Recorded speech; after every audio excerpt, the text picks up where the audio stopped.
Leyemos chuntos a rabosa e as ugas. Estaba unha vegada unha rabosa que esperaba plegada do invierno en l'Alto Aragón. As fuellas dos árbols ya yeran caitas e empecipiaba a fer tanta fredor que os animals no saliban guaire dos suyos cados e esplugas. A resultas dixo, a raboseta no trobaba so que ve xorigueta minchar.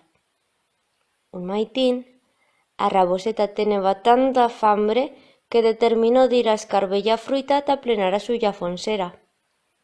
Dimpués de dondiar por a selva un ratet, trobó una parra con uns carrazos d'ugas bien sucosos. A escape, blincó ta pillane un, pero no consiguió plegar tan alto. Asinas que probó atra vegada, e una atra más, pero cosa, que no i plegaba. Y xafegando por o poder feito, cuasi sin resollar, pensó que yera imposible plegar en os carrazos e enfiló o camín ento suyo cado.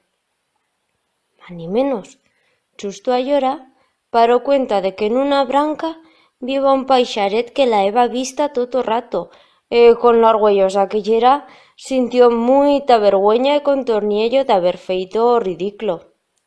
A la vez, ta disimular, fendo a maneraza dició: «Vai, me van dito que as ugas yeran maduras e son encara verdas.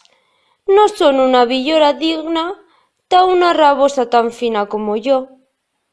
E se'n fue bien dreita, pensando que o paixaret no heba parau cuenta do que heba pasau en veras. Tani mientras, o paixaret s'esmelicaba de la argüellosa rabosa entos suyos aintros.